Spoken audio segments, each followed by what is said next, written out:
प्रिय बच्चों, कल 17 फरवरी है। कल से आपको उत्तर प्रदेश पुलिस की परीक्षा शुरू हो रही है। 17-18 को 2 दिन परीक्षा निश्चित की गई है। हम उम्मीद करते हैं कि आप अपनी तैयारी जितना भी हो सकता होगा काफ़ी बेहतर ढंग से आप किए होंगे, और हमने भी जो कोशिश की कि ज़्यादा से ज़्यादा आपके लिए बेहतर से बेहतर कंटेंट हम अवेलेबल करा सकें, और आपकी परीक्षाओं में हम अपनी तरफ से जितना भी हो सकता हम आपका सहयोग कर सकें। आज हम अंतिम वीडियो इस यूपीपी के लिए आप लोगों को लेकर के आए हैं। हालांकि आगे वीडियो बनाने का कार्यक्रम, पढ़ाने का कार्यक्रम, पठन पाठन ये चलता रहेगा, लेकिन यूपीपी के लिए यह मेरी अंतिम वीडियो है आपके लिए। और मैं यहाँ पर एक साथ समसामयिकी, उत्तर प्रदेश संविधान, साथ ही साथ मानवाधिकार, जीएसटी, विमुद्रीकरण और पड़ोसी देशों के साथ संबंध, इन सब चीज़ों से प्रश्नों को ग्रहण किया है, और हमने काफ़ी मेहनत के साथ ये वीडियो बनाया है इस आशा में कि आपकी परीक्षाओं में ज़्यादा से ज़्यादा प्रश्न यहाँ से मिल सकें। ये बहुत ही महत्वपूर्ण आपकी वीडियो है, इसको प्लीज़ आप बढ़िया से नोट कर लीजिएगा, याद कर लीजिएगा। आपके परीक्षा में यहाँ से निश्चित रूप से प्रश्न बन सकते हैं, और हम बहुत विस्तार में न जाते हुए शॉर्टली हम आपको बताने की कोशिश करेंगे। यहाँ पे देखेंगे निम्नलिखित में सही नहीं है, इसका मतलब वही पूर्व की बात, जैसा मैं प्रश्न बनाता हूं 3 सही है 1 गलत है। तो मणिपुर हिंसा जांच आयोग के अध्यक्ष अजय लांबा है। तो यहां ध्यान दीजिएगा, अभी 2023 में मणिपुर में 2 जनजातियों के बीच एक झगड़ा हो गया था, मैतेई जनजाति और कुकी जनजाति। वाकई मणिपुर में पहाड़ी इलाके में आपकी कुकी जनजातियां रहती हैं, नगा जनजातियां रहती हैं, और मैतेई जनजातियां जो हैं ये घाटी और मैदानी इलाकों में रहती हैं। तो मैतेई जनजातियों के को जनजातियों में सम्मिलित किया जाए, हालांकि वो पिछड़ी में है वहां पर, तो उनको अनुसूचित जनजाति में सम्मिलित किया जाए, इसको लेकर के वहां मामला चल रहा था। दोनों जनजातियों में झगड़ा हो गया, और दोनों में झगड़ा होने के नाते वहां खूनी संघर्ष शुरू हो गया, और बड़े पैमाने पर वहां हिंसा हुई। इस हिंसा की जांच करने के लिए एक आयोग बनाया गया, जिस आयोग के अध्यक्ष अजय लांबा थे। यह आपका सही है कि मणिपुर हिंसा की जांच अजय लांबा साहब कर रहे हैं। क्षेत्रीय भाषा में निर्णय देने वाला पहला उच्च न्यायालय केरल है। देखिए, सुप्रीम कोर्ट का भी एक सुझाव आया है कि जो न्यायपालिकाएं हैं, चाहे हाई कोर्ट हो चाहे जिले के न्यायालय हो, ये न्यायालय अच्छा हो कि अपने क्षेत्रीय भाषाओं में अपने निर्णय को सुनाएं। तो इस पहल को केरल सरकार सबसे पहले शुरू किया है, और केरल उच्च न्यायालय ने पहली बार अपने स्थानीय भाषा मलयालम में अपना निर्णय सुनाया है। तो क्षेत्रीय भाषा में निर्णय देने की जो पहल है उसने किसने किया? आपके केरल उच्च न्यायालय ने किया। केरल देश का पहला पूर्ण डिजिटल बैंकिंग राज्य बन गया है।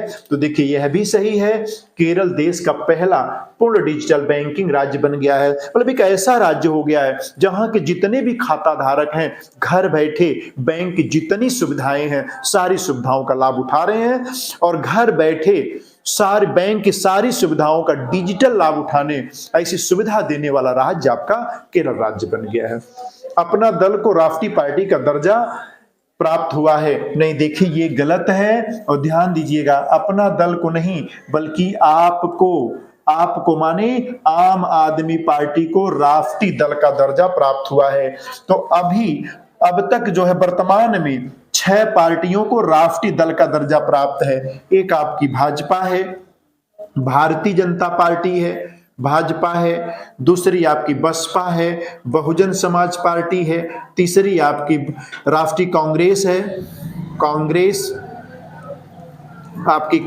है, चौथी आपकी मार्क्सवादी कम्युनिस्ट पार्टी है, कम्युनिस्ट पार्टी है, और कम्युनिस्ट पार्टी में राष्ट्रवादी कम्युनिस्ट पार्टी, मार्क्सवादी कम्युनिस्ट पार्टी है, मार्क्सवादी कम्युनिस्ट पार्टी है। उसके बाद नेशनल पीपुल्स पार्टी है, और 6वां आपका जो है वह आम आदमी पार्टी है, आम आदमी पार्टी। तो ध्यान दीजिए, अभी जो 6वीं छठवीं पार्टी जिसको राष्ट्रीय पार्टी का दर्जा प्राप्त हुआ है वह अपना दल नहीं है बल्कि आम आदमी पार्टी। तो वर्तमान में राष्ट्रीय पार्टी का दर्जा 6 पार्टियों को मिला हुआ है, जैसा कि आप देख पा रहे हैं। भाजपा को मिला हुआ, बसपा को मिला हुआ, कांग्रेस को मिला हुआ है, मार्क्सवादी कम्युनिस्ट पार्टी को मिला हुआ है और राष्ट्रीय पीपुल्स पार्टी को, और जो छठवीं पार्टी है वो आपका अपना दल को मिला हुआ है। इसके पीछे कई मापदंड होते हैं जिसकी चर्चा हम यहाँ नहीं कर पा रहे हैं क्योंकि समय अभाव है, लेकिन इतना आपको याद रखना है कि छठवीं पार्टी वो कौन है जिसको राष्ट्रीय दल का दर्जा प्राप्त हुआ, आम आदमी पार्टी है।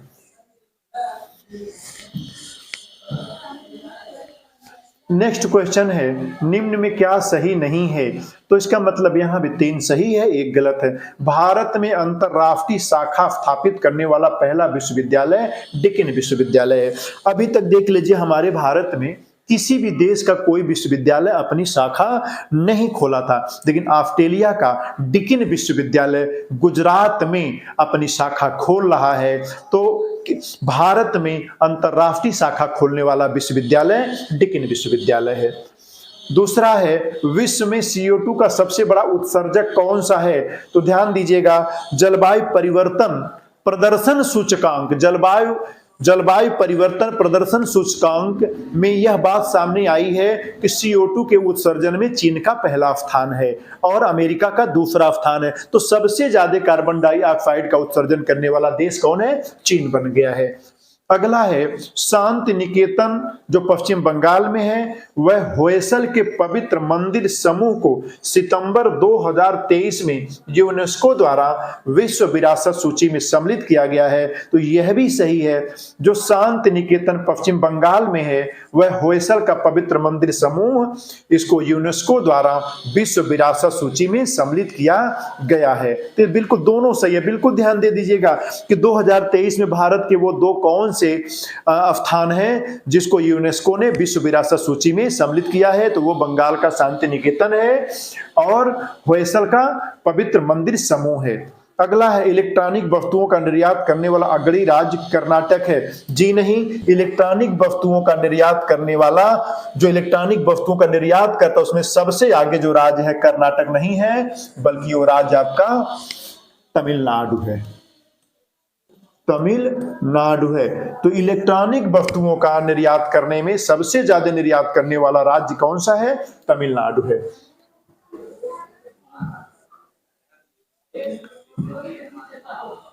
नेक्स्ट, निम्न में क्या सही नहीं है? ऑयल इंडिया लिमिटेड महारत्न का दर्जा प्राप्त करने वाली 13वीं कंपनी बनी। तो यहां ध्यान दीजिएगा, बार बार इकोनॉमी से क्वेश्चन पूछता है कि कौन सी ऐसी कंपनी जिसे महारत्न का दर्जा भी हाल ही में दिया गया है? तो ऑयल इंडिया लिमिटेड को महारत्न का दर्जा अभी हाल ही में प्रदान किया गया है और ऑयल इंडिया लिमिटेड महारत्न का दर्जा प्राप्त करने वाली 13वीं कंपनी बनी। विश्व में प्रति व्यक्ति आय सबसे अधिक लग्जमबर्ग की है। जी हां, लग्जमबर्ग में प्रति व्यक्ति आय सबसे अधिक है। अगला है, भारत के सबसे अमीर व्यक्ति मुकेश अंबानी है। फोर्ब्स पत्रिका ने अभी अमीरों की सूची जारी की है और भारत के सबसे अमीर व्यक्ति मुकेश अंबानी को उसने घोषित किया है। चंद्रयान 3 चंद्रमा के उत्तरी ध्रुव पर उतरा। नहीं, ये गलत है।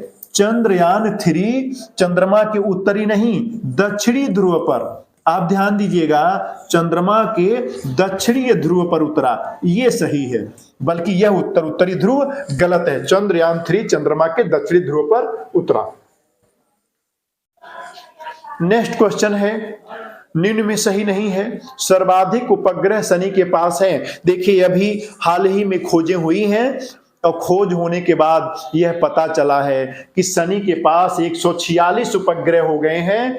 हालांकि उपग्रह पहले से थे लेकिन हम उनकी खोज नहीं कर पाए थे, लेकिन अब शनि के पास 146 उपग्रह हो गए हैं और उपग्रहों के मामले में शनि सबसे धनी है और सबसे ज्यादा ग्रहों में सबसे ज्यादा उपग्रह शनि के पास है।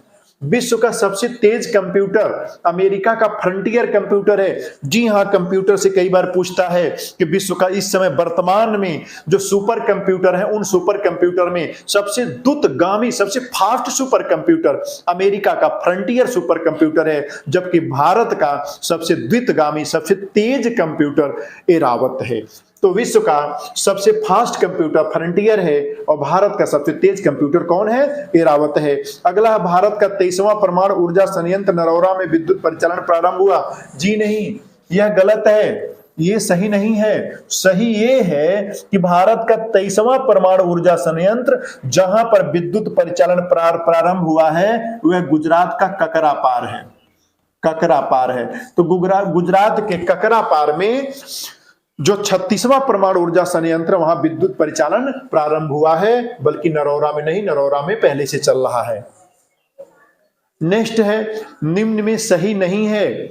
उत्तर प्रदेश के आंवला व फूलपुर में नैनो यूरिया संयंत्र स्थापित किया गया है। जी, ये यूपी स्पेशल का क्वेश्चन है, अब तक आप करंट भी देख रहे थे।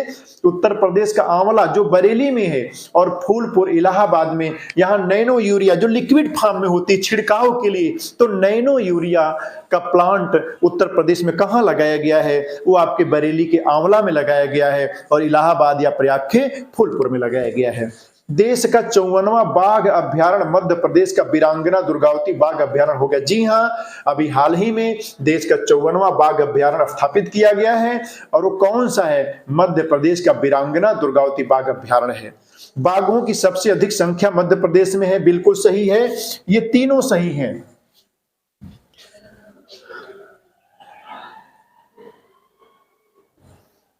ये तीनों सही हैं। आप देखिएगा कि नैनो यूरिया बरेली के आंवला में, इलाहाबाद के फूलपुर में यहां स्थापित की गई है। बाघ अभ्यारण्य जो 54वां बाघ अभ्यारण्य है वो मध्य प्रदेश के वीरांगना दुर्गावती बाघ अभ्यारण्य अभी शुरू किया गया है। और बाघों की सबसे अधिक संख्या मध्य प्रदेश में है, यह भी सही है, ये तीनों सही हैं। अरे आपका गलत है, इसमें सही क्या? बाघों की सबसे कम संख्या उत्तराखंड के जिम कार्बेट में। नहीं, देखिएगा, अगर किसी अभ्यारण्य में सबसे अधिक कहीं बाघ है तो वह जिम कार्बेट में है। देश की राज्य की बात किया जाए तो सबसे ज्यादा बाघ आपके मध्य प्रदेश में है, लेकिन अगर किसी उद्यान की बात किया जाए तो जिम कार्बेट में सबसे अधिक बाघ हैं। तो उत्तराखंड के जिम कार्बेट में कम नहीं है बल्कि सबसे अधिक हैं। यहां इस उद्यान में सबसे अधिक हैं।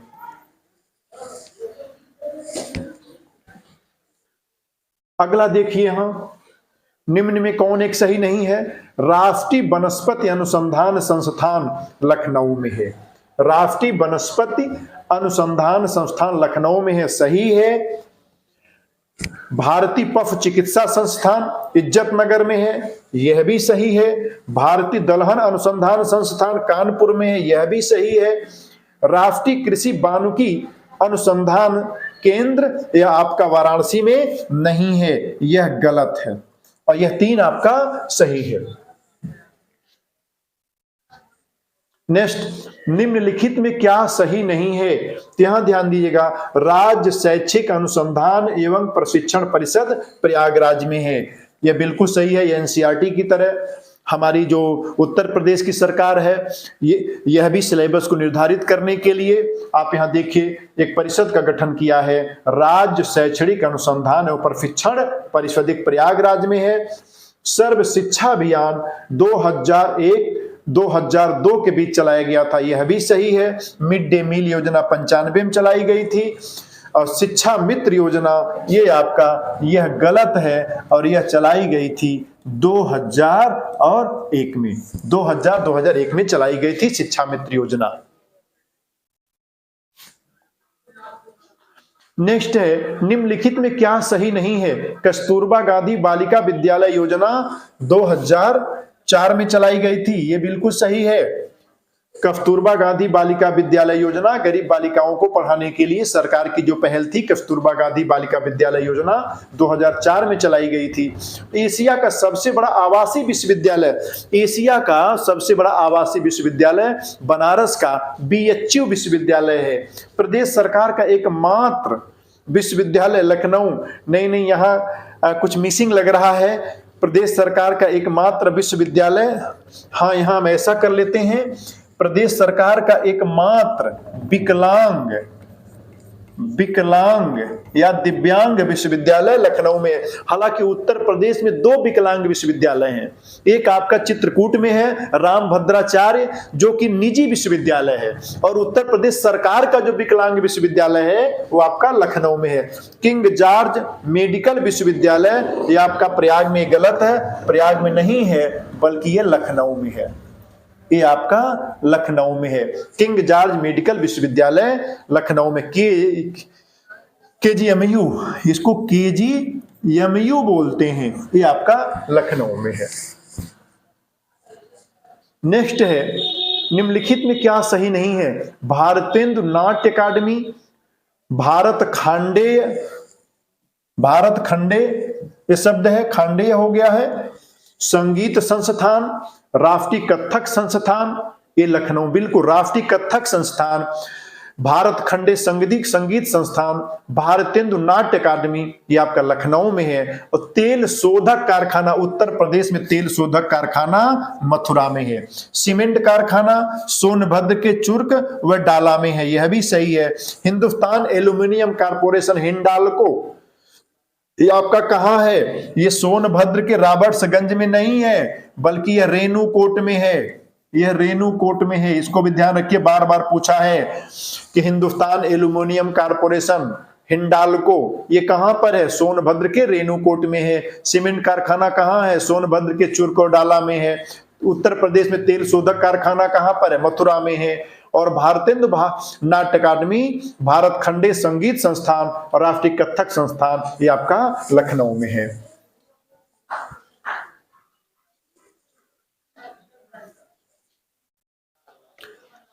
यहां पर निम्नलिखित में क्या सही नहीं है? अभी तो खैर वही है, अभी चेंज नहीं हुआ। निम्नलिखित में से कौन सही नहीं है? मूल संविधान में मूल अधिकारों की संख्या 7 थी। जी बिल्कुल सही है। देखिए हमारे संविधान में, संविधान के भाग 3 में मूल अधिकारों की चर्चा की गई है, भाग 3 में। और हमारा जो मूल संविधान जो 26 नवंबर 1949 को बनकर तैयार हुआ, उसमें फंडामेंटल राइट मूल अधिकारों की संख्या 7 थी। लेकिन 44वें संविधान संशोधन 1978 में संपत्ति के अधिकार को अनुच्छेद 30 से निकाल करके उसे क्या कर दिया गया? भाग 12 में अनुच्छेद 300 के में रख दिया गया और संपत्ति के अधिकार को मूल अधिकारों के दायरे से बाहर कर दिया गया। तो कौन सा एक ऐसा मूल अधिकार था जो मूल अधिकार नहीं रहा? संपत्ति का अधिकार। संपत्ति का अधिकार जब मूल अधिकारों के साथ था तो मूल अधिकारों की संख्या 7 थी, और जब संपत्ति का अधिकार 44वें संविधान संशोधन 1978 में मूल अधिकारों के दायरे से बाहर निकाल दिया गया, तो आज 1978 के बाद से मूल अधिकारों की संख्या कितनी हो गई? 6 हो गई। राष्ट्रीय आपात के समय अनुच्छेद 20 व 21 में वर्णित मूल अधिकार का निलंबन नहीं होता। ध्यान दीजिए, हमारे देश में जब राष्ट्रपति ही राष्ट्रीय आपात की घोषणा करता है, जब देश में राष्ट्रीय आपात लागू होता है तो उस दौरान अनुच्छेद 19 में वर्णित अधिकार तुरंत ही निलंबित हो जाते हैं। तो कौन सा ऐसा एक अधिकार है जो राष्ट्रीय आपात लगने के दौरान तुरंत ही निलंबित हो जाता, स्वमेव हो जाता है? वो अनुच्छेद 19 में वर्णित है। लेकिन अनुच्छेद 20 और 21 में वर्णित मूल अधिकार वह क्या होते हैं? ये कभी निलंबित नहीं होते हैं। यहां राष्ट्रीय आपात के समय अनुच्छेद 20 व 21 में वर्णित मूल अधिकार का निलंबन नहीं होता है। तो ध्यान दीजिएगा, राष्ट्रीय आपात के समय हमारे मूल अधिकारों में 2 ऐसे अनुच्छेद हैं जिसमें वर्णित अधिकार निलंबित नहीं होते। वास्तव में अनुच्छेद 20 में यह चर्चा की गई है कि कोई भी व्यक्ति अगर गिरफ्तार किया जाता है तो गिरफ्तार करने के दौरान उसे ऐसा नहीं किया जाएगा कि उसे खुद के विरुद्ध गवाही देने के लिए मजबूर किया जाए। यह अनुच्छेद 20 कहता है कि किसी भी व्यक्ति को जब गिरफ्तार किया जाएगा तो ये पहली बात तो उसे गिरफ्तार किया जाएगा, उसे दोषी तब माना जाएगा जब उस समय प्रचलित लागू किसी कानून का उल्लंघन कर दिया हो। अगर कोई नियम कानून है और उसका उल्लंघन कर दिया तो दोषी है, और किसी भी दोष के लिए उससे खुद मजबूर नहीं किया जा सकता कि वह खुद अपने विरुद्ध गवाही दे। और दूसरी बात, कोई ऐसा कानून नहीं बनाया जा सकता जिसको आज बनाया जा और पीछे से लागू किया जा। तो इन प्रकार की चीजों से व्यक्ति को वह संरक्षण प्रदान करता है। और अनुच्छेद 21 यह कहता है कि व्यक्ति को जीवन जीने का अधिकार हो, तो राष्ट्रीय आपात के दौरान भी व्यक्ति के जीवन जीने का अधिकार उससे छीना नहीं जा सकता। हमें जीने का अधिकार राष्ट्रीय आपात के दौरान भी रहेगा, पहले भी रहेगा, बाद में भी रहेगा।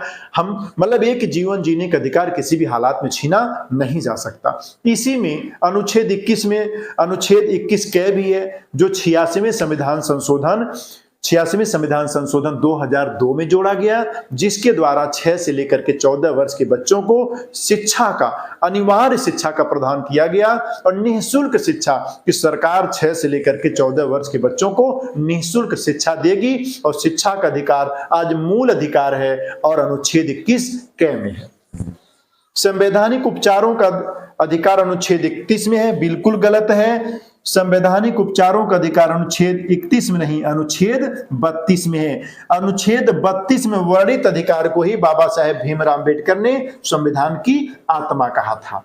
तो बाबा साहेब भीमराव अम्बेडकर ने संविधान की आत्मा किसको कहा था? संवैधानिक उपचारों का अधिकार को कहा था। इसका जिक्र कहां है? 32 में है। अर्थात ये है कि अगर आपके मूल अधिकारों का अगर हनन होता है तो इसके उपचार के लिए, इसके निदान के लिए आप उच्चतम न्यायालय का दरवाजा सीधे खटखटा सकते हैं। हालांकि आप अनुच्छेद 226 के अंतर्गत उच्च न्यायालय का भी दरवाजा खटखटा सकते हैं, लेकिन जब आप उच्च न्यायालय जाते हैं, अनुच्छेद 226 के अंतर्गत यह आपका फंडामेंटल राइट नहीं है। लेकिन जब अनुच्छेद 32 के तहत आप उच्चतम न्यायालय जाते हैं तो अनुच्छेद 32 उच्चतम न्यायालय का दरवाजा खटखटाने का अधिकार आपका ऑलरेडी फंडामेंटल राइट है, मूल अधिकार है। अर्थात जब आपके मूल अधिकारों का हनन होता है तो मूल अधिकारों के रक्षार्थ, हितार्थ आप उच्चतम न्यायालय का दरवाजा खटखटा सकते हैं। नेक्स्ट है, निम्नलिखित में से सही नहीं है।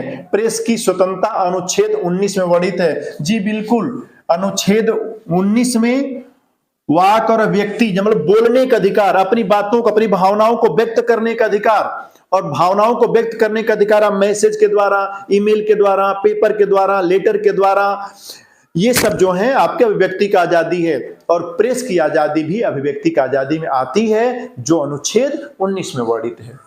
शिक्षा का अधिकार अनुच्छेद 21 क में है। जी हाँ, यह भी सही है, यह भी सही। मैंने अभी बताया कि 86वें संविधान संशोधन 2002 में अनुच्छेद 21 में क जोड़ करके 6 से लेकर के 14 वर्ष के बच्चों को अनिवार्य शिक्षा का प्रावधान किया गया।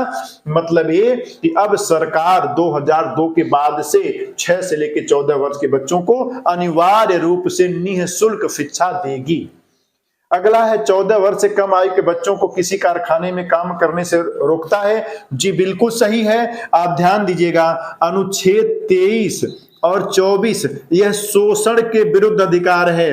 अर्थात ये 24 ये कहता है कि किसी कारखाने में जहां खतरनाक कार्य होते हैं, 14 वर्ष से कम वर्ष के बच्चों को उस कारखानों में नहीं लगाया जाएगा। तो कारखानों में जो खतरनाक कारखाने हैं, जैसे खदाने हैं, इन सब चीजों में 14 वर्ष के कम के बच्चों को नौकरी में नहीं लगाया जाएगा। ये अनुच्छेद 24 कहता है। और वहीं अनुच्छेद 23 कहता है कि किसी व्यक्ति से जबरदस्ती बलात् श्रम कोई नहीं करा सकता, उनसे बेगारी नहीं करा सकता, और किसी भी व्यक्ति का वस्तु की तरह व्यापार नहीं किया जा सकता। तो वस्तु की तरह व्यक्ति का व्यापार, बलात् श्रम और बेगार, इसका प्रतिषेध और निषेध अनुच्छेद 23 करता है। अनुच्छेद 23 और 24 दोनों शोषण के विरुद्ध अधिकार है हमारे मूल अधिकारों में। तो जहां 23 इसका प्रावधान करता है, वहीं 24 14 वर्ष से कम आयु के बच्चों को खतरनाक कारखानों और खदानों में नौकरी लगाने से निषेध करता है, उनको रोकता है। तो यह भी सही है। बाबा साहेब भीमराव अम्बेडकर ने धार्मिक अधिकार को संविधान की आत्मा कहा। जी ये गलत है और सही ये है, बाबा साहेब भीमराव अम्बेडकर ने अनुच्छेद 32 में वर्णित संवैधानिक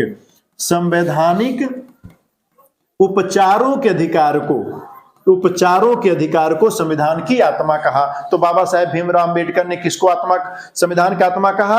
अनुच्छेद 32 में वर्णित संवैधानिक उपचारों के अधिकार को संविधान की आत्मा कहा। वहीं अन्य जगह अन्य लोग उद्देशिका को संविधान की आत्मा कहते हैं, प्रस्तावना को, उद्देशिका को संविधान की आत्मा कहते हैं, लेकिन वहीं बाबा साहेब भीमराव अंबेडकर संविधान की आत्मा मूल अधिकारों में वर्णित अनुच्छेद 32 में संवैधानिक उपचारों के अधिकार को बाबा साहेब भीमराव अंबेडकर क्या कहते हैं? वो कहते हैं कि यही संविधान की आत्मा है। अगर किसी अधिकार को, हमारे जो फंडामेंटल राइट हैं, अगर वो हमको नहीं मिल पाते, हमारे अधिकारों का कोई अतिक्रमण करता है, कोई हमारे अधिकारों में कमी करता है और इसके लिए हमारी कोई सुनवाई न हो, हम कहीं जा न पाए, तो संविधान द्वारा प्रदत्त अधिकारों का क्या मायने है? तो बाबा साहेब ने कहा कि चूंकि अगर हमारे अधिकारों का कोई उल्लंघन करता है तो हम सुप्रीम कोर्ट, जो न्यायपालिका की शीर्षस्थ न्यायालय है, हम उसका दरवाजा सीधे खटखटा सकते हैं, हमको स्टेप टू स्टेप कहीं जाने की जरूरत नहीं है, और यही संविधान की आत्मा है।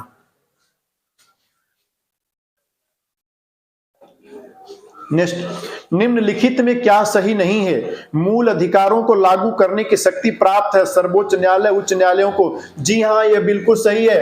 फंडामेंटल राइट को परिवर्तन में लाने की, फंडामेंटल राइट को, मूल अधिकारों को लागू करने की जो शक्ति प्राप्त है वह उच्चतम न्यायालय को भी प्राप्त है, उच्च न्यायालय को प्राप्त है। लेकिन जहां उच्चतम न्यायालय को फंडामेंटल राइट को परिवर्तन करने की शक्ति प्राप्त है वह मूल अधिकारों के अंतर्गत है, अर्थात अनुच्छेद 32 एक मूल अधिकार के अंतर्गत आता है।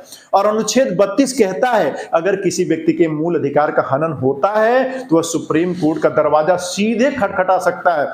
यह मूल अधिकार है। लेकिन अनुच्छेद 226 मूल अधिकारों में नहीं आता, क्योंकि मूल अधिकार कहां से लागू होते हैं? मूल अधिकार अनुच्छेद 12 से 35 तक ही है, तो अनुच्छेद 226 जो है इसके बाहर है। इसलिए उच्चतम न्यायालय के दरवाजे को आप खटखटा जरूर सकते हैं अपने अधिकारों के परिवर्तन के लिए। जो आपके अधिकारों का हनन हुआ है उसको लागू करवाने के लिए आप उच्च न्यायालय जा सकते हैं, लेकिन मूल अधिकारों के तहत नहीं जा सकते हैं। लेकिन वहीं जब आप उच्चतम न्यायालय में जाते हैं अनुच्छेद 32 के तहत, तो आप मूल अधिकारों के तहत जाते हैं, क्योंकि अनुच्छेद 32 अनुच्छेद 12 से 35 के बीच आता है, इसलिए फंडामेंटल राइट के अंतर्गत है, भाग 3 में है। तो आपका ये तीनों सही है। ये आपका यह भी सही है, यह भी सही है। अब मूल अधिकारों के हनन के लिए उच्चतम न्यायालय 5 प्रकार की रीटें जारी करती है। जी हां, अगर किसी व्यक्ति के मूल अधिकारों का हनन हुआ है और वह उच्चतम न्यायालय या उच्च न्यायालय के दरवाजे को खटखटाता है या उनके दहलीज पर जाता है, तो सुप्रीम कोर्ट और हाई कोर्ट हमारी क्या करती है? 5 प्रकार की रीटें जारी करती हैं। बंदी, प्रत्यक्षीकरण, परमादेश, प्रतिषेध, उत्प्रेषण और अधिकार परीक्षा। 5 प्रकार की रीटें जारी करती हैं। बंदी प्रत्यक्षीकरण अर्थात अगर कोई व्यक्ति कहीं बंदी बनाया गया है और उस व्यक्ति से संबंधित कोई व्यक्ति या किसी प्रकार से इसकी सूचना उच्चतम न्यायालय, उच्च न्यायालय को दी जाती है, तो उच्चतम न्यायालय तुरंत रीट जारी करेगी कि बंदी को मेरे सामने लाया जा, चाहे उसके मामले को लाया जा, चाहे उसको प्रत्यक्षतः लाया जा। दूसरा है परमादेश, बंदी प्रत्यक्षीकरण। परमादेश, अगर कोई लोक सेवक अपने किसी कर्तव्यों का पालन नहीं कर रहा जिसके लिए वो बैठाया गया है, जिसके लिए वह लोक सेवक है, अगर वो अपने कार्यों को, अपने दायित्वों को नहीं करता है और किसी व्यक्ति का मूल अधिकार का हनन होता है और वह व्यक्ति उच्चतम न्यायालय या उच्च न्यायालय के दरवाजे पर जाता है, तो उस व्यक्ति के विरुद्ध जो लोक सेवक है, जो सरकारी नौकरी में बैठा है, जिसे कुछ कार्य करना चाहिए और वो नहीं कर रहा है, तब उच्चतम न्यायालय उसके खिलाफ परमादेश की रीट जारी करती। बंदी प्रत्यक्षीकरण, परमादेश, प्रतिषेध, अगर निचली कोर्ट में अगर कोई मामला चल रहा है और वह सुनने का, उस कोर्ट के पास सुनने का राइट नहीं है, लेकिन फिर भी वह कोर्ट सुन रही है, तो सुप्रीम कोर्ट उससे कहेगी कार्रवाई रोको, मेरे पास भेजो। तो ये हुआ प्रतिषेध। और उत्प्रेषण क्या है? उत्प्रेषण में निचली न्यायालय पूरी सुनवाई कर चुकी है, आदेश पारित कर चुकी है, उसके विरुद्ध उच्चतम न्यायालय कहती है पूरे मामले को मेरे पास भेजो, क्योंकि आपके पास इसको भी सुनने का राइट नहीं है। तो पहला मामला जो है बंदी प्रत्यक्षीकरण, परमादेश, जो प्रतिषेध है, प्रतिषेध को निचली न्यायालय जब सुनवाई करती है, सुनवाई चल रही होती है, उसी दौरान ऊपर की कोर्ट मंगवा लेती है उच्चतम न्यायालय। लेकिन जब निचली न्यायालय अपने अधिकार से बाहर जाकर के किसी मामले की सुनवाई करती है, उस दौरान सुनवाई पूरी भी हो जाती है, निर्णय भी आ जाता है, तब उच्चतम न्यायालय कहती है पूरे मामले को फिर से हमारे पास भेजो, हम खुद सुनेंगे, आपके पास राइट नहीं है और आपका सुनाया हुआ डिसीजन मान्य नहीं होगा। तो बंदी प्रत्यक्षीकरण, परमादेश, प्रतिषेध, उत्प्रेषण और अधिकार परीक्षा। अगर कोई व्यक्ति अवैध रूप से किसी पद पर बैठ गया हो तो उच्चतम न्यायालय वह पूछती है या उच्च न्यायालय या रिट जारी करके पूछती है किस अधिकार के तहत आप इस पद पर बैठकर कार्य कर रहे हैं। यह है अधिकार परीक्षा, अधिकारों का परीक्षण करना। ये 5 प्रकार की रिट उच्चतम न्यायालय और उच्च न्यायालय जारी करती है जब मूल अधिकारों का हनन होता है। तो यह भी सही है, 5 प्रकार की रिट। मूल अधिकारों के हनन पर उच्चतम न्यायालय और उच्च न्यायालय 5 प्रकार की रीटें जारी कर सकती है। 42वें संविधान संशोधन द्वारा संपत्ति के अधिकार को मूल अधिकार से बाहर कर दिया। जी बिल्कुल गलत है। संपत्ति के अधिकार को मूल अधिकारों के दायरे से बाहर कर दिया गया, लेकिन 44वें संविधान संशोधन द्वारा 1978 में। तो संपत्ति का अधिकार मूल अधिकार कब नहीं रहा? 78 में। किस संशोधन के द्वारा? 44वें द्वारा, 42वें द्वारा नहीं। तो यही गलत है, उत्तर ये है। और उसमें सही करके हमें देख रहे हैं 44वें संविधान संशोधन के द्वारा। नेक्स्ट, निम्नलिखित में क्या नीति निदेशक तत्वों के संदर्भ में सही नहीं है? तो देखिए, नीति निदेशक तत्व क्या होते हैं? नीति निदेशक तत्व भारतीय संविधान के भाग 4 में वर्णित हैं। जहां मूल अधिकार 3 में है, वहीं नीति निदेशक तत्व भारतीय संविधान के भाग 4 में है। और यह राज्य के कर्तव्य हैं, जो राज्य से उम्मीद किया जाता है, सरकार से उम्मीद किया जाता है कि सरकार जब कुर्सी पर बैठेगी, पावर में आएगी, तो सरकार इन भाग 4 में जो बातें कही गई हैं उनको अपने नीतियों में, रीतियों में और कानूनों में, विधियों में जगह दे देगी, जिससे लोक कल्याण होगा। तो नीति निदेशक तत्वों में क्या है? नीति निदेशक तत्वों में वे तत्व हैं जिनको सरकार अगर अपने नीतियों में ले आए, अगर नीतियों में जगह दे, तो इससे जनता का कल्याण होता है, जनता में खुशहाली आती है। तो भाग 4 में क्या है? नीति निदेशक तत्व हैं जो आयरलैंड से लिए गए हैं। और इसमें क्या है?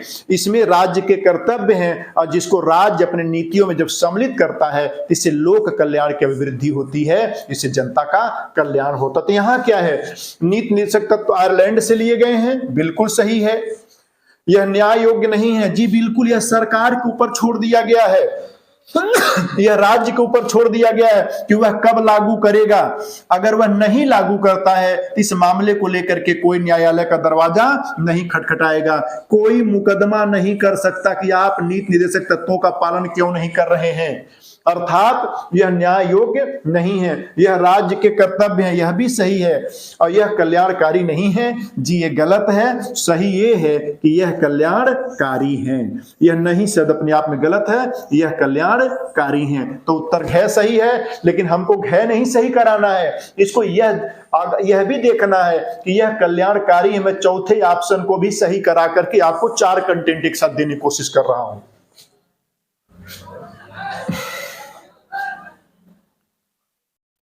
नेक्स्ट है, निम्नलिखित में क्या सही नहीं है? पंचायतों का गठन अनुच्छेद 40 में है। जी हां, पंचायतों का जो भारत में त्रिस्तरीय पंचायत है, ये तो बाद में लागू हुई, लेकिन पहले यह नीति निदेशक तत्वों में थी और सरकारों से उम्मीद किया गया था कि वह पंचायतों का गठन करेगी, यह उसके मर्जी पर छोड़ दिया गया था। लेकिन बाद में 73वें संविधान संशोधन के द्वारा, 73वां संविधान संशोधन 1992 के द्वारा क्या किया गया? पंचायतों को संवैधानिक दर्जा दे दिया गया और त्रिस्तरीय पंचायत का गठन किया गया। ग्राम पंचायत, क्षेत्र पंचायत और जिला पंचायत। ग्राम पंचायत का गठन गांव में जो प्रधान की कमेटी होती है, क्षेत्र पंचायत ब्लॉक प्रमुख की कमेटी होती है, और जिला पंचायत अध्यक्ष और जिला पंचायत सदस्यों से बनती है। तो त्रिस्तरीय पंचायत का गठन 73वें संविधान संशोधन 1992 में किया गया और इसके द्वारा पंचायतों को 29 विषय दिए गए कि पंचायतें 29 कार्य करेंगी। और यह कब हुआ? 92 में। लेकिन 92 से पहले यह राज्यों के मनमर्जी पर था कि वह पंचायतों का गठन करें या न करें, करें तो कब करें, और यह कहां था? अनुच्छेद 40 में था। तो यह सही है। न्यायपालिका और कार्यपालिका का पृथक्करण अनुच्छेद 50 करता है।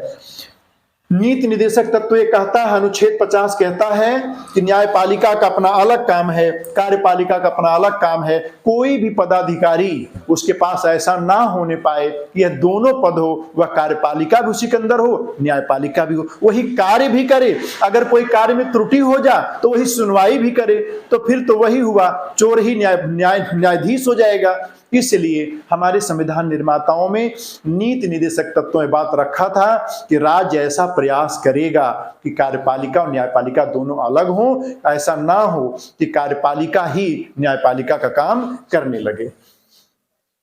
यह भी से मूल कर्तव्य सोवियत रूस के संविधान से लिया गया है। जी हां, हमारे संविधान में भाग 4 में कै जोड़ करके 42वें संविधान संशोधन द्वारा 42वें संविधान संशोधन 1976 में, गौर करिएगा, 42वें संविधान संशोधन 1976 में भाग 4 में कै जोड़ा गया और कै जोड़ करके इसमें 10 मूल कर्तव्यों को जोड़ दिया गया। और यह मूल कर्तव्य सोवियत रूस के संविधान में थे। हम लोगों ने उनका उदाहरण लिया, उदाहरण लेकर के हम लोग अपने संविधान में बदलाव किए। कब किए? 76 में किए, 42वें संविधान संशोधन के द्वारा किए और भाग 4 में कै जोड़ करके 10 मूल अधिकारों को जोड़ दिया गया। लेकिन वर्तमान में मूल अधिकारों, आगे क्वेश्चन है कि बिल्कुल सही है, मूल कर्तव्य सोवियत रूस के संविधान से लिया गया है, मूल कर्तव्यों की संख्या 12 है, ये गलत है, मूल कर्तव्यों की संख्या 11 है। तो मूल कर्तव्य आप देख रहे हैं 42वें संविधान संशोधन द्वारा जो 1976 में हुआ, इसमें 10 मूल अधिकार जोड़े गए और उसके बाद फिर 86वें संविधान संशोधन द्वारा 2002 में 11वां जोड़ दिया गया। 11वां ये है कि माता पिता का कर्तव्य बनता है कि अपने बच्चों को शिक्षा का अवसर प्रदान करें, मतलब बच्चों को स्कूल भेजें, यह उनका भी कर्तव्य है। यह कर्तव्य कहां है? 11वां कर्तव्य भाग 4 में 11वां है। यह कब जोड़ा गया? 2002 में। किस संशोधन के द्वारा? 86वें संशोधन के द्वारा। लेकिन 10 कब जोड़ा गया? आपके 76 में जोड़ा गया 42वें के द्वारा। तो ये आप देख लीजिएगा, ये आपका मूल कर्तव्यों से जुड़ा हुआ प्रश्न है। नेक्स्ट है 42वें संविधान संशोधन द्वारा 10 मूल कर्तव्य भाग 4 के में जोड़े गए। बिल्कुल सही, अभी मैं इसकी पूरी व्याख्या किया हूं, ये सही है। 11वां मूल कर्तव्य 86वें संविधान संशोधन अधिनियम 2002 में जोड़ा गया, अभी सही है, व्याख्या हो चुकी है। मूल कर्तव्य न्याय योग नहीं है। ध्यान दीजिएगा, भाग 4 में चाहे 4 कै भी जुड़ा हो, भाग 4 में नीति निर्देशक तत्व हैं और 4 कै में मूल कर्तव्य हैं, जो स्वर्ण सिंह समिति की रिपोर्ट के आधार पर इनको जोड़ा गया था 76 में। अगर ये भी पूछे कि मूल कर्तव्य किस समिति की रिपोर्ट के आधार पर जोड़े गए थे, तो स्वर्ण सिंह समिति की रिपोर्ट के आधार पर मूल कर्तव्यों को जो सोवियत रूस से उदाहरण लेकर के हम लोग अपने संविधान में जगह दिए और भाग 4 कै में जोड़े। तो यहां पे ध्यान दीजिएगा कि मूल कर्तव्य न्याय योग्य नहीं है। तो जहां 4 में नीति निर्देशक तत्व भी न्याय योग्य नहीं है, वहीं 4 कै में मूल कर्तव्य न्याय योग्य नहीं है। मूल कर्तव्य शाह आयोग की रिपोर्ट के आधार पर जोड़ा गया, जी ये गलत है। मूल कर्तव्य स्वर्ण सिंह समिति की रिपोर्ट के आधार पर जोड़ा गया था। तो इसको आप देख लीजिएगा, बहुत ही इंपॉर्टेंट है। सब मैं बिल्कुल थोड़े में समराइज करके बताने की कोशिश किया हूं। निम्नलिखित में क्या राष्ट्रपति के बारे में सही नहीं है? राष्ट्रपति का चुनाव संसद के दोनों सदन लोकसभा, राज्यसभा तथा विधानसभा के निर्वाचित सदस्य करते हैं। तो बच्चों ध्यान दीजिएगा, हमारे संविधान के भाग 5 में संघ की कार्यपालिका, विधायिका, न्यायपालिका और नियंत्रक महालेखा परीक्षक की चर्चा की गई है। भारतीय संविधान के भाग 5 में राष्ट्रपति की चर्चा मिलती है और उसमें अनुच्छेद 52 में कहा गया है कि भारत का एक राष्ट्रपति होगा। तो राष्ट्रपति की चर्चा कहां की गई है? अनुच्छेद 52 में की गई है कि भारत का एक राष्ट्रपति होगा। और इसका जो अगर राष्ट्रपति का कोई चुनाव लड़ना चाहता तो कम से कम 35 वर्ष का होना चाहिए, यह भी ध्यान दीजिए। और उसको चुनता कौन है? उसको चुनते हैं दिल्ली में जो सेंट्रल गवर्नमेंट के पास संसद के जो दोनों सदन हैं, लोकसभा और राज्यसभा, इन दोनों के निर्वाचित सदस्य, चुने हुए सदस्य। चूंकि आप जानते हैं कि लोकसभा में 2 एंग्लो इंडियन का नियुक्ति होती थी, लेकिन अब एंग्लो इंडियन की नियुक्ति नहीं होती है। लेकिन राज्यसभा में 12 सदस्यों को राष्ट्रपति मनोनीत करता है। राज्यसभा में कितने सदस्यों को मनोनीत करता है? 12 सदस्यों को मनोनीत करता है। कौन करता है? राष्ट्रपति करता है। तो राष्ट्रपति के चुनाव में लोकसभा के चुने हुए सदस्य और राज्यसभा के चुने हुए सदस्य, अर्थात राज्यसभा में से 12 सदस्यों को जो राष्ट्रपति मनोनीत करता, जो चुनाव लड़के नहीं गए रहते हैं, ये भाग नहीं लेंगे। तो राष्ट्रपति के चुनाव में कौन भाग लेता है? संसद के दोनों सदनों के चुने हुए सदस्य, जो चुन के गए हैं, मनोनीत सदस्य भाग नहीं लेते हैं। साथ ही साथ विभिन्न राज्यों में जो विधानसभाएं हैं, जो विधायक हैं, वो विधायक उनको चुनते हैं।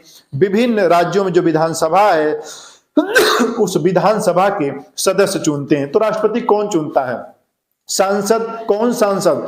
लोकसभा का सांसद, राज्यसभा का सांसद चुने हुए, और विभिन्न राज्यों के जो विधायक हैं लेकिन चुने हुए। तो लोकसभा के सांसद, राज्यसभा के सांसद और विधानसभा के चुने हुए विधायक, ये राष्ट्रपति को चुनते हैं। तो यह भी सही है।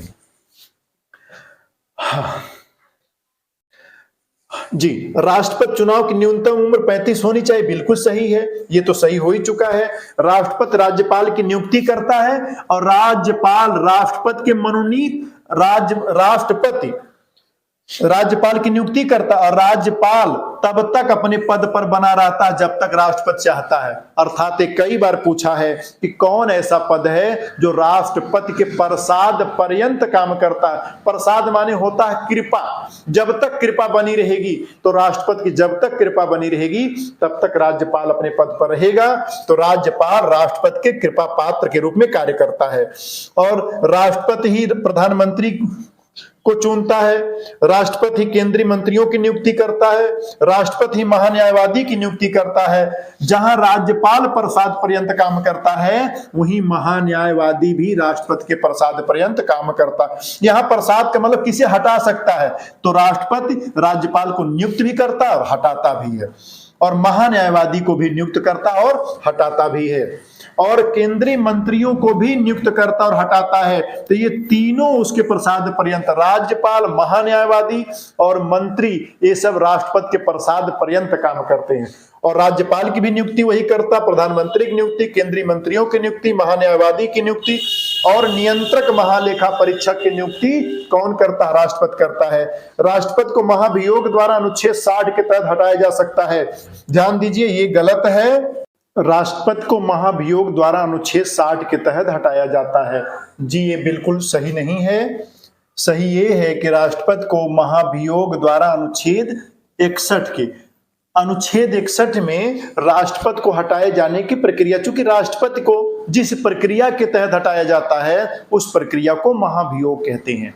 और वो संसद का दोनों सदन मिलकर के राष्ट्रपति को हटाता है। एक सदन आरोप लगाता है, दूसरा सदन जांच करता है। तो राष्ट्रपति को हटाने की पावर लोकसभा और राज्यसभा के पास है, और उसे विशेष बहुमत से हटाया जाता है। मतलब आधे से अधिक सदस्य तो साथ में हो ही, जिस दिन वोटिंग हो उस दिन 2/3 सदस्य उसको हटाने के पक्ष में साइन भी करें उस पे। तो इसको महाभियोग की जो प्रक्रिया है, साधारण बहुमत से नहीं कि आधे लोग कह दे तो हो गया, आधे लोग सहमत हो प्लस जब वोटिंग हो तो उस दिन जितने लोग उपस्थित हो उसके 2/3 लोग इस बात के लिए कहें कि हाँ राष्ट्रपति को हटाया जाए, उसके साइन करें। तो राष्ट्रपति को हटाए जाने की प्रक्रिया को महाभियोग कहते हैं, और वह अनुच्छेद 61 में वर्णित है। तो महाभियोग की प्रक्रिया कहाँ है? 61 में है। देखिए, कुछ अनुच्छेद इंपॉर्टेंट है जिसकी चर्चा मैं यहाँ प्रश्नों के माध्यम से नहीं किया हूं। देखिए, राष्ट्रपति का एक प्रश्न बार बार पूछता है कि राष्ट्रपति अध्यादेश किस अनुच्छेद के तहत लाता है? तो राष्ट्रपति अध्यादेश 123 के तहत लाता है। ये क्वेश्चन बार बार पूछता है, क्योंकि प्रश्नों में नहीं है तो मैं इसको आपको ये रिमाइंड करा रहा हूं। अगर कहीं पूछ दे कि अध्यादेश, अगर मान लीजिए कि हमारी पार्लियामेंट सेशन में नहीं चल रही है, अचानक किसी कानून को बनाने की जरूरत पड़ गई हो, तो हमारा राष्ट्रपति अनुच्छेद 123 के तहत अध्यादेश ला सकता है। तो ये अध्यादेश क्या होता है? अध्यादेश एक प्रकार की विधि होती है जो अस्थायी रूप से कुछ समय के लिए लाई जाती है। तो अध्यादेश जारी करने की जो पावर है सेंट्रल गवर्नमेंट में, वो राष्ट्रपति के पास अनुच्छेद 123 के तहत, और राष्ट्रपति को हटाए जाने की प्रक्रिया अनुच्छेद 61 में है, और इस प्रक्रिया को महाभियोग कहा जाता है। नेक्स्ट क्वेश्चन है, महाभियोग की प्रक्रिया चलाने के 14 दिन पूर्व सूचना राष्ट्रपति को देनी होती। जी हाँ, जब राष्ट्रपति के खिलाफ महाभियोग की प्रक्रिया शुरू की जाती है तो जिस दिन संसद में महाभियोग पे चर्चा होनी है 14 दिन पहले ही राष्ट्रपति को बता दिया जाता, सूचना, लिखित सूचना दी जाती है जिससे राष्ट्रपति अपना पक्ष रख सके। तो इस महाभियोग की प्रक्रिया को चालू करने से पहले कितने दिन पहले राष्ट्रपति को पूर्व सूचना देनी चाहिए? 14 दिन पहले सूचना दे देनी चाहिए। तो ये सही है। महाभियोग संसद के दोनों सदनों द्वारा चलाया जाता। बिल्कुल, मैंने कहा कि राष्ट्रपति को कौन हटाता है? संसद के दोनों सदन, लोकसभा और राज्यसभा। इसमें से शुरुआत यहां से भी की जा सकती है, यहां से भी की जा सकती है। अगर लोकसभा शुरू की जाएगी तो यह आरोप लगाएगी, राज्यसभा जांच करेगी। अगर राज्यसभा शुरू की जाएगी तो यह आरोप लगाएगी और लोकसभा जांच करेगी। लेकिन साधारण बहुमत से नहीं, विशेष बहुमत से हटाया जाता है। और राष्ट्रपति को हटाए जाने की प्रक्रिया को महाभियोग कहते हैं। तो राष्ट्रपति को कौन हटाता है? संसद के दोनों सदन हटाते हैं। लेकिन वही नियुक्ति कौन करता है? संसद के दोनों सदन चुनते हैं प्लस राज्यों के विधानसभा के विधायक चुनते हैं। लेकिन हटाने में केवल पार्लियामेंट ही पर्याप्त है। हटाने में राष्ट्रपति पद के रिक्ति की स्थिति में 6 माह के अंदर चुनाव कराना आवश्यक। जी हाँ, अगर किसी तरह से राष्ट्रपति का पद रिक्त हो गया, अगर उसने त्याग पत्र दे दिया या उसे अविश्वास या उसे महाभियोग द्वारा हटा दिया गया या उसकी मृत्यु हो गई है तो ऐसी स्थिति में 6 महीने के अंदर चुनाव करा लिया जाएगा। और जब तक उसका पद रिक्त रहेगा तो 6 महीने तक उपराष्ट्रपति उसके पद पर एज राष्ट्रपति कार्य करता रहेगा। राष्ट्रपति पद के रिक्त की स्थिति में उपराष्ट्रपति राष्ट्रपति पद का निर्वहन करता। जी हाँ, अगर राष्ट्रपति का पद खाली हो गया है तो राष्ट्रपति की जिम्मेदारियों को कौन पूरा करता है? उपराष्ट्रपति करता है। उपराष्ट्रपति के न रहने पर नियंत्रक महालेखा परीक्षक राष्ट्रपति के पद धारण करता नहीं, ये गलत है। देखिए, अगर राष्ट्रपति नहीं है तो उपराष्ट्रपति उसकी जिम्मेदारी निभाता है। लेकिन अगर कहीं दुर्भाग्य से यह भी नहीं है तो नियंत्रक महालेखा परीक्षक नहीं, उच्चतम न्यायालय का मुख्य न्यायाधीश, चीफ जस्टिस, मुख्य न्यायाधीश, ये राष्ट्रपति पद को धारण करेगा। तो इसको आप तैयार कर लेंगे। राष्ट्रपति के संदर्भ में सही नहीं है। अच्छा, यही है। अभी ये देखिए, मानवाधिकार से संबंधित प्रश्न है। मानवाधिकार संरक्षण अधिनियम 1993 जो 28 सितंबर 1993 को लागू हुआ के संदर्भ में सही नहीं। यहां देख लीजिए, मानवाधिकार अधिनियम संरक्षण अधिनियम 1993। तो मानवाधिकार अधिनियम कब बना था? मानवाधिकार से संबंधित कानून 1993 में बना था। लागू कब हुआ? 28 सितंबर 1993। सितंबर में लागू हुआ, 28 सितंबर को लागू हुआ 1993 में। तो मानवाधिकार संरक्षण अधिनियम 1993 में बना, लागू हुआ 28 सितंबर 1993 को। इसके संदर्भ में सही क्या है? मानवाधिकार आयोग में ध्यान दीजिएगा, यहां अधिनियम का आयोग नहीं लिखा गया, लेकिन ध्यान दीजिएगा, मानवाधिकार आयोग में एक अध्यक्ष होगा और प्लस 5 सदस्य होंगे। ये ध्यान रखिए। ये भी ध्यान रखिएगा कि हमारा जो 93 में कानून बना था इसमें कुछ और था, लेकिन 2019 में इसमें संशोधन कर दिया गया है। इस संशोधन के बाद इसकी थोड़ी सी प्रकृति चेंज हो गई है। अब वर्तमान में क्या है? पहले ये था कि एक अध्यक्ष होगा और 4 सदस्य होंगे, लेकिन अब क्या है? एक अध्यक्ष होगा और 5 सदस्य होंगे। इन 5 सदस्य में एक महिला सदस्य होना चाहिए। तो इसमें एक अध्यक्ष होगा, 5 सदस्य होंगे। बिल्कुल सही है।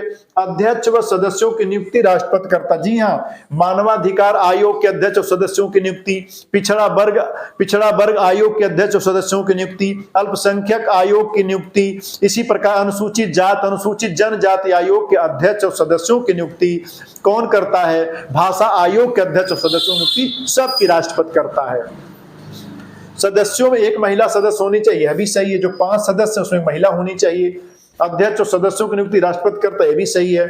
आयोग के अध्यक्ष और सदस्यों कार्यकाल 3 वर्ष तक या 65 वर्ष की उम्र तक होगा। ये गलत है। लेकिन यह ध्यान दीजिए, इनका जो कार्यकाल 1993 के कानून में तो 5 वर्ष था, लेकिन 2019 में इसमें संशोधन कर दिया गया, अब इनका कार्यकाल 3 वर्ष कर दिया गया। ये तो सही है, लेकिन 65 नहीं, ये 70 वर्ष की उम्र तक अपने पद पर बने रहेंगे। तो इनका कार्यकाल 3 वर्ष या 70 वर्ष की उम्र तक जो पहले पूरा हो जाए। मान लीजिए कि ये 69 ईयर के पहले ही हैं, अगर इनकी नियुक्ति होती तो एक ही साल रहेंगे, क्योंकि इनकी तब तक उम्र 70 साल हो चुकेगी, तो एक ही साल रहेंगे। लेकिन मान लीजिए 60 साल का कोई है अध्यक्ष या सदस्य है, इसकी नियुक्ति होती है तो 3 साल बाद ये 63 साल का हो जाएगा और 63 साल में ही इसे इस्तीफा देना पड़ जाएगा। इसका मतलब वह मैक्सिमम 3 साल तक या 70 वर्ष की उम्र तक। तो यहाँ पे 65 गलत है, यहाँ 70 होना चाहिए कि वह 3 वर्ष तक या अधिकतम 70 वर्ष की उम्र तक अपने पद पे रह सकता है।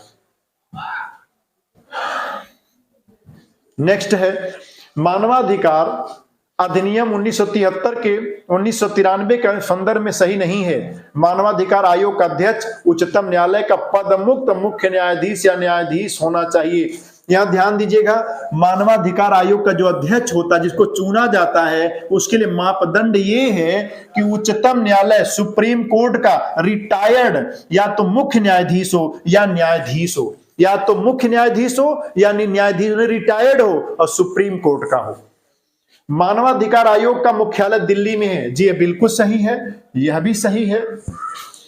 राष्ट्रपति अध्यक्ष और सदस्यों की नियुक्ति प्रधानमंत्री की अध्यक्षता वाली समिति की रिपोर्ट के आधार पर। जी हाँ, बिल्कुल सही है। राष्ट्रपति जब इनकी नियुक्ति करता है अध्यक्ष और सदस्यों की, तो नियुक्ति तो राष्ट्रपति ही करता है, लेकिन करने से पहले प्रधानमंत्री के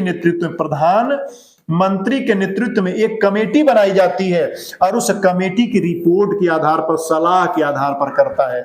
तो राष्ट्रपति किसकी सलाह पे करता है? प्रधानमंत्री की अध्यक्षता में गठित जब राष्ट्रपति मानवाधिकार आयोग के अध्यक्ष और सदस्यों की नियुक्ति जब राष्ट्रपति करता है, तो राष्ट्रपति अपनी मनमर्जी नहीं करता है, बल्कि प्रधानमंत्री के नेतृत्व में गठित एक कमेटी की रिपोर्ट के आधार पर मानवाधिकार आयोग के अध्यक्ष और सदस्यों की नियुक्ति करता है। अध्यक्ष व सदस्य त्यागपत्र प्रधानमंत्री को देते हैं, यह गलत है। इनकी नियुक्ति राष्ट्रपति करता है और राष्ट्रपति को ही यह अपना त्यागपत्र देते हैं, प्रधानमंत्री को नहीं देते हैं। निम्नांकित में कौन एक सही नहीं है? राज्य मानवाधिकार आयोग में एक अध्यक्ष 2 सदस्य होंगे, बिल्कुल सही है। जहां पर केंद्रीय मानवाधिकार आयोग में एक अध्यक्ष और 5 सदस्य हैं वर्तमान में, वहीं पर राज्य मानवाधिकार आयोग में एक अध्यक्ष और 2 सदस्य होंगे। राज्य मानवाधिकार आयोग के अध्यक्ष और सदस्यों की नियुक्ति राज्यपाल करता है। जी हाँ, बिल्कुल। अगर केंद्रीय मानवाधिकार आयोग के अध्यक्ष और सदस्यों की नियुक्ति राष्ट्रपति करता है, तो राज्य मानवाधिकार आयोग के अध्यक्ष और सदस्यों की नियुक्ति राज्यपाल करता है और मुख्यमंत्री की अध्यक्षता वाली समिति की सलाह पर करता है। जी बिल्कुल। जहां पर मानवाधिकार आयोग दिल्ली, जिसका मुख्यालय दिल्ली है, उसके अध्यक्ष और सदस्यों की नियुक्ति जब राष्ट्रपति करता है, तो प्रधानमंत्री के नेतृत्व वाली जो बनी कमेटी है उसकी सलाह पर करता है। और वहीं पर जब राज्य मानवाधिकार की बात होती है तो इनकी नियुक्ति राज्यपाल करता है और मुख्यमंत्री के नेतृत्व में या मुख्यमंत्री की अध्यक्षता में गठित समिति की सलाह पर करता, अपनी मर्जी से नहीं करता है। मुख्यमंत्री से पूछेगा। अगर राज्य मानवाधिकार आयोग की नियुक्ति करनी है अध्यक्ष और सदस्य की, तो जोगी जी के अध्यक्षता में कमेटी बनाई जाएगी और जोगी जी की कमेटी जो रिपोर्ट देगी उसी के आधार पर हमारे यहाँ जो हमारी राज्यपाल महोदया हैं वह नियुक्ति करेंगी। मानवाधिकार आयोग के अध्यक्ष व सदस्यों पद मुक्ति की स्थिति में राज्य सरकार व राज्य मानवाधिकार आयोग अध्यक्ष सदस्य पद मुक्त होने की स्थिति में केंद्र सरकार के अधीन सेवा के पात्र नहीं है। ये बिल्कुल गलत है। देखिए इसमें क्या लिखा हूं, ये घचो पचो लग रहा नहीं, आप समझ जाइए। इसका मतलब ये है कि जो मानवाधिकार आयोग है दिल्ली में जिसका मुख्यालय है, उसके जो अध्यक्ष और सदस्य हैं जब रिटायर हो जाएंगे तो रिटायर होने के बाद सरकार के अधीन, चाहे सेंट्रल गवर्नमेंट हो चाहे राज्य सरकार, किसी के अधीन नौकरी या सेवा के पात्र नहीं रह जाते। मतलब जिस दिन वह रिटायर होंगे फिर किसी प्रकार की नौकरी में नहीं रहेंगे, कोई पद नहीं पाएंगे। इसी प्रकार से राज्य मानवाधिकार आयोग के अध्यक्ष और सदस्य जिस दिन रिटायर हो जाते हैं, राज्य में तो नौकरी करने के पात्र नहीं होंगे, लेकिन सेंट्रल गवर्नमेंट में हो सकते हैं। लेकिन सेंट्रल गवर्नमेंट में जो है, जो मानवाधिकार दिल्ली में है, वो तो ना राज्य में कर पाएगा ना सेंट्रल में कर पाएगा। लेकिन जो राज्य वाला मानवाधिकार आयोग है वो अपने राज्य में नौकरी नहीं करेगा लेकिन बाहर कर सकता है। नेक्स्ट है, निम्न में एक सही नहीं है। पंचशील समझौता 1954 में भारत व चीन के बीच हुआ था। जी हां,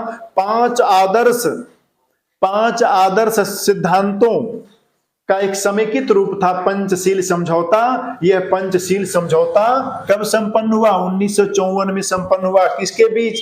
भारत और चीन के बीच संपन्न हुआ। जी बिल्कुल सही है। भारत पर चीन द्वारा आक्रमण 1962 में हुआ। जी यह बिल्कुल सही है। 54 में पंचशील समझौता हुआ। और भारत पर चीन का आक्रमण कब हुआ था, या भारत चीन युद्ध कब हुआ था? 1962 में हुआ था। यह भी सही है।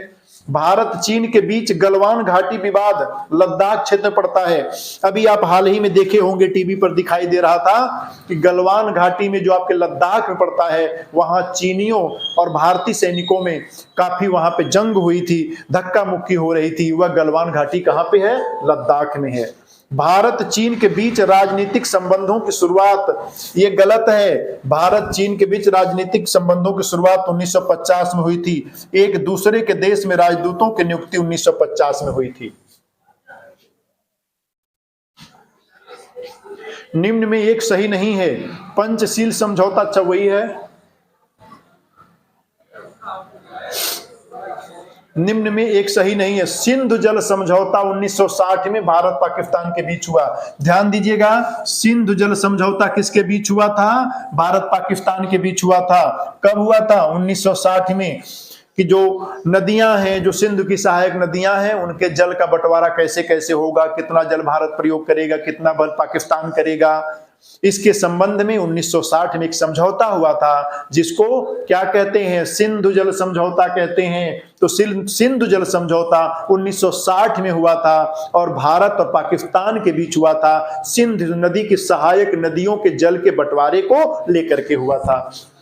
भारत पाकिस्तान के बीच युद्ध 1965 में युद्ध हुआ। युद्ध समाप्ति के बाद 66 में ताशकंद में संयुक्त समझौता हुआ। जी हाँ बिल्कुल, यह भी सही है और यह भी सही है। भारत पाकिस्तान के बीच युद्ध कब हुआ था? 1965 में हुआ था। युद्ध समाप्ति के बाद ताशकंद में कब? 1966 में। 65 में युद्ध हुआ, 66 में ताशकंद में समझौता हुआ था। और इस समझौते में भारत का नेतृत्व लाल बहादुर शास्त्री, तत्कालीन प्रधानमंत्री लाल बहादुर शास्त्री थे। वहीं पर इनकी मृत्यु भी हो गई थी ताशकंद में। बाहर ही, देश के बाहर लाल बहादुर शास्त्री की ताशकंद में मृत्यु, उसी समझौते के बाद मृत्यु हो गई थी। तो ताशकंद समझौता किसके बीच हुआ था? भारत पाकिस्तान के बीच हुआ था। कब हुआ था? 66 में। भारत पाकिस्तान के युद्ध कब हुआ था? 1965 में। और जो समझौता हुआ भारत की ओर से, भारत के तत्कालीन प्रधानमंत्री लाल बहादुर शास्त्री व पाकिस्तान के तत्कालीन राष्ट्रपति अयूब खान के बीच हुआ था। अगला है बांग्लादेश 1971 में अस्तित्व में आया। जी हाँ, पहले बांग्लादेश पूर्वी पाकिस्तान था और सन 1971 में बांग्लादेश की जनता ने अपनी आजादी की लड़ाई लड़ा और लड़ाई लड़के उसने क्या किया? बांग्लादेश अलग राज्य, अलग देश बन गया। कारगिल युद्ध भारत और पाकिस्तान के बीच 1998 में हुआ था। नहीं, ये गलत है। कारगिल युद्ध 1999 में हुआ था। तो यह सही है। कारगिल युद्ध भारत और पाकिस्तान के बीच कब हुआ था? 1999 में हुआ था।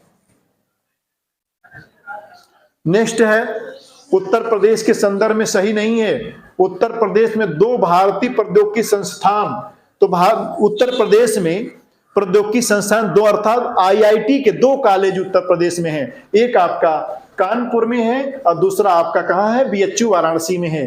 तो आईआईटी के प्रौद्योगिकी संस्थान कितने यूपी में? 2 हैं। एक आईआईटी कानपुर है और दूसरा आईआईटी बीएचयू है। मतलब अगर कोई बच्चा आईआईटी करता है यूपी से, तो या तो बीएचयू में कर रहा होगा या कानपुर में कर रहा होगा। जहां बीएचयू वाराणसी में है और वहीं पर आपका एक आईआईटी कॉलेज कहाँ है? कानपुर में है। एम्स का निर्माण गोरखपुर और रायबरेली में हो रहा है। जी बिल्कुल, 2 एम्स का निर्माण यूपी में इसमें चल रहा है, एक गोरखपुर में, दूसरा रायबरेली में। यह भी सही है, भी सही है।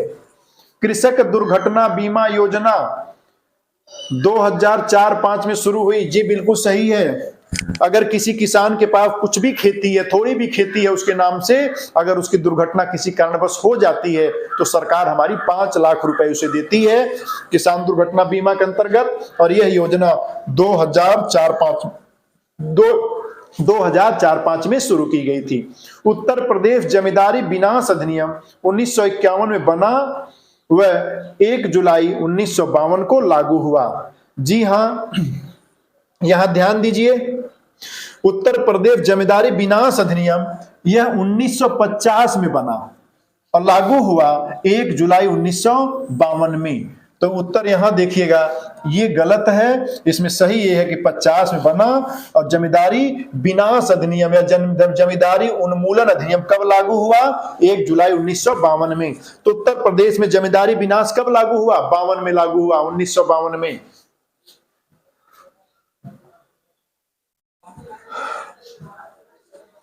201वां संविधान संशोधन विधेयक 2016 जो अप्रत्यक्ष कर जीएसटी से संबंधित है। यहां ध्यान दीजिएगा, 101वां संविधान संशोधन विधेयक क्या है? यह जीएसटी से जुड़ा हुआ है। तो जीएसटी अस्तित्व में कब आया? 101वां संविधान संशोधन विधेयक द्वारा। किस वर्ष? 2016 में। तो जीएसटी अस्तित्व में कब आया? 101वां संविधान संशोधन। जीएसटी से जुड़ा हुआ कौन सा संविधान संशोधन? 101वां जीएसटी जुड़ा हुआ है। और यह विधेयक कब बना? 2016 में यह कानून पास हुआ। तो 101वां संविधान संशोधन अधिनियम 2016 में पास हुआ जो जीएसटी से जुड़ा हुआ है। और जीएसटी कैसा कर है? अप्रत्यक्ष कर है। कर 2 प्रकार के होते हैं, प्रत्यक्ष और अप्रत्यक्ष। प्रत्यक्ष कर वो होता है जिसको सरकार के कार्यालय में आप सीधे जमा करते हैं, और अप्रत्यक्ष वो होता है जिसमें आप नहीं जमा करते हैं बल्कि कोई आपकी ओर से और जमा करता है। जैसे आप कोई सामान वगैरह खरीदते हैं तो आप दुकानदार को उस वस्तु के दाम के साथ ही जीएसटी दे देते हैं, जैसे पेट्रोल पे आप दे देते हैं, और फिर वह दुकानदार ले जाकर के सरकारी कार्यालय में उसे जमा करता है। तो जीएसटी कैसा कर है? अप्रत्यक्ष कर है। और जीएसटी कब अस्तित्व में आया? किस संशोधन से जुड़ा हुआ है? 101वां संविधान संशोधन जीएसटी से जुड़ा हुआ है। और यह कानून 1 जुलाई 2017 से लागू है। तो भारत में जीएसटी कब लागू हुआ? 1 जुलाई 2017 से। जीएसटी से संबंधित कानून कब बना? 16 में बना। किस संशोधन के द्वारा? 101वां के द्वारा। लागू कब हुआ? 17 में। जीएसटी 3 प्रकार की होती। जी हाँ, सीजीएसटी माने सेंट्रल जीएसटी, एफजीएसटी माने स्टेट जीएसटी। सेंट्रल जीएसटी जो सेंट्रल गवर्नमेंट लगाती है, मोदी जी की सरकार। एफजीएसटी माने स्टेट जीएसटी, राज्य की सरकार था जोगी जी। और आईजीएसटी माने होता है इंटरनेशनल जीएसटी। अगर कोई वस्तु या सेवा विदेशों में भेजी जा रही है, इंटरनेशनल सेवा है, इंटरनेशनल उसका आदान प्रदान हो रहा है, व्यापार हो रहा है, तो आईजीएसटी लगती है। लेकिन अगर उत्तर प्रदेश, माना हम यूपी से हैं, उत्तर प्रदेश में ही किसी वस्तु पर, किसी सेवा पर अगर जीएसटी लग रही है तो उसमें 2 जीएसटी लगेगी। एक सेंट्रल गवर्नमेंट का हिस्सा होगा, दूसरा राज्य सरकार का हिस्सा होगा। जो राज्य सरकार पैसा लेती है उसको एफजीएसटी कहते हैं, जो सेंट्रल गवर्नमेंट के पास जाता है उसको सीजीएसटी कहते हैं। तो आप यहां देख रहे हैं जीएसटी 3 प्रकार की है। और इसमें जो देख रहे हैं इसमें 5 स्लैब हैं। यहां 3 ये गलत है, 5 स्लैब हैं। 5 स्लैब है, 3%, 5%, 12%, 18%, 28%। तो जीएसटी के कितने स्लैब हैं? जीएसटी के 5 स्लैब हैं, 3%, 5%, 12, 18 और 28। और सबसे ज्यादा 18 और उससे नीचे है। तो अगर पूछे जीएसटी में कितने स्लैब है? 5 हैं। सीजीएसटी केंद्र सरकार वसूलती है। जी बिल्कुल सही है, वह लगाती है। तो जो सीजीएसटी है, सेंट्रल जीएसटी जो है, उसको केंद्र सरकार वसूलती भी है, वही लगाती भी है। एफजीएसटी को राज्य सरकार अपने क्षेत्र में लगाती है और वसूलती भी है, वही लगाती भी है, वही वसूलती भी है। वही आईजीएसटी केंद्र सरकार लगाती है। अगर कोई भी वस्तु या सेवा विदेश में जाती है तो उस पे जो टैक्स लगता है जीएसटी, वह सेंट्रल गवर्नमेंट लगाती है, वही वसूलती है। वसूलते के बाद केंद्र और राज्य में बांट देती है। जीएसटी के दायरे से बाहर है नशीले पदार्थ। जी हाँ, जो नशीली शराबें हैं इनको जीएसटी के दायरे से बाहर लगाया रखा गया है। इन पे अलग से टैक्स लगाया जाता है, तो ज्यादा टैक्स लगाए जाते हैं। तो जीएसटी से बाहर कौन है? शराब जीएसटी से बाहर है। पेट्रो पदार्थ, डीजल पेट्रोल पर भी जीएसटी नहीं लगता। तो शराब, डीजल, पेट्रोल ये जीएसटी से बाहर है, इन पर जीएसटी नहीं लगती है, इन पे ज्यादा टैक्स लगाए जाते हैं। सेवा कर, ये गलत है। सेवा कर पर जीएसटी लगती है, ये गलत है, ये आपका गलत है। तो नशीली शराब और पेट्रो पदार्थों पर जीएसटी नहीं लगती है, सेवा कर पर जीएसटी लगती है। तो आपको यह ध्यान देना है कि जीएसटी किस पे नहीं लगती है। तो शराब पर जीएसटी नहीं लगती है, डीजल पेट्रोल पर जीएसटी नहीं लगती है, गैस पर जीएसटी नहीं लगती है, इन सब पर जीएसटी नहीं लगती है। नेक्स्ट है विमुद्रीकरण के अंतर्गत वर्ष 1946, 78, 2016 में विमुद्रीकरण किया गया। तो ध्यान दीजिएगा, विमुद्रीकरण क्या होता है? जब सरकार अपनी किसी मुद्रा को, अपनी किसी नोट को अवैध घोषित कर दे, मतलब एक या भी प्रचलन में नहीं रहेगी, तो इसे विमुद्रीकरण कहते हैं। 2016 में मोदी सरकार ने क्या किया था? 500 और 2000 की नोट को अवैध घोषित कर दिया। कहा कि अब यह प्रचलन में नहीं रहेगी और आप लोग इसे हमें वापस कर दीजिए, चूंकि एक निश्चित तिथि के बाद यह बिल्कुल कूड़ा हो जाएगी, इसके पहले आप हमें वापस कर दीजिए। इसे विमुद्रीकरण कहते हैं। तो भारत में 3 बार विमुद्रीकरण लागू हो चुका है। एक बार 1946 में कोई नोट बंद हुई थी, फिर 78 में बंद हुई, फिर 2016 में बंद हुई। तो यहां पे आपने देखा कि विमुद्रीकरण कब हुआ? 46, 78, 2016 में। और 2016 में कब हुआ? 18 नवंबर की मध्य रात्रि को। 2016 में 18 नवंबर की मध्य रात्रि को 500 और 1000 की नोट को सरकार ने अवैध घोषित कर दिया। इसके संदर्भ में क्या सही है, नहीं है? तो 3 सही, 1 सही नहीं है। 500 और 1000 की पुरानी नोटों को जमा करने की अंतिम तिथि 15 दिसंबर 2017 तय की गई। जी हाँ, सरकार ने कहा कि 15 दिसंबर 2017 तक जितनी 500 की और 2000 की नोटें वो आप जमा कर दीजिए, यह अंतिम तिथि थी। इसके बाद नहीं जमा होना था। इसका उद्देश्य काले धन की समाप्ति। जी हाँ, सरकार ने तर्क दिया कि विमुद्रीकरण से ये हो जाएगा कि जो 500 की नोटें हैं और जो 2000 की नोटें हैं, तो 500, 2000 की नोटें लगभग टोटल सरकार जितना रुपया छापती है उसमें 85% हिस्सेदारी 500 और 2000 की नोटों की थी। तो सरकार का मानना था कि जब हम इसे वापस ले लेंगे, अगर कोई नहीं जमा करेगा तो कूड़ा हो जाएगी, फिर हम दूसरी नोट छाप देंगे। अब अगर वो जमा करता है तो वो सारी चीजें जो लोगों के पास काला बाजारी के रूप में लोग रखे हैं, जो इधर उधर से कमाते हैं, उस पर टैक्स नहीं देते हैं, वो हमारे पास आ जाएगा। तो जब सरकार के पास आ जाएगा कुछ समय के लिए, तो महंगाई भी घट जाएगी, मुद्रास्फीति घट जाएगी। मुद्रास्फीति माने जब महंगाई बढ़ जाती है तो महंगाई घट जाएगी। इस जो लोगों के पास पैसे पड़े हुए बिना टैक्स दिए हुए, वो काला बाजारी भी घट जाएगी। बैंक के पास पैसा काफी ज्यादा हो जाएगा, सरकार के पास पैसा काफी ज्यादा हो जाएगा। तो मैं और साथ ही साथ इलेक्ट्रॉनिक लेन देन को प्रोत्साहन मिलेगा। फिर उसके बाद इलेक्ट्रॉनिक लेन देन माने जो एटीएम वगैरह से, मोबाइल वगैरह से जो हम लोग पैसे को ट्रांसफर करते हैं, वह लेन देन आगे बढ़ेगा। और अवैध मुद्रा भंडार जो लोग इधर उधर अवैध रूप से रखे हुए हैं, वह सरकार के पास वापस चली आएगी। तो बिल्कुल यह भी सही है। विमुद्रीकरण, यहां देख लीजिए थोड़ा सा, ये लग गया। विमुद्रीकरण के बाद 500 और 2000 की नोटें छापी गईं। जी बिल्कुल ये सही है। जब विमुद्रीकरण हुआ तो 500 की नोट और 1000 की नोट बंद की गई, पुनः 500 की और 2000 की नोटें छापी गई। तो यह भी सही है, विमुद्रीकरण के बाद 500 और 2000 की नोटें छापी गई।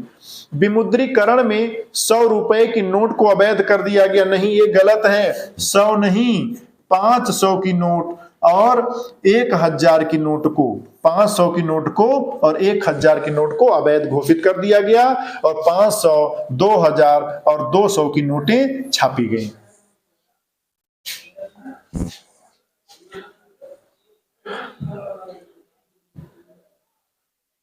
बच्चों, उम्मीद करता हूं कि आप इसे तैयार कर लेंगे, इसे रिवाइज कर लेंगे। आई होप आपके परीक्षा में यहां से प्रश्न आएंगे, जरूर आएंगे। आपका भविष्य उज्जवल हो। God bless, good luck.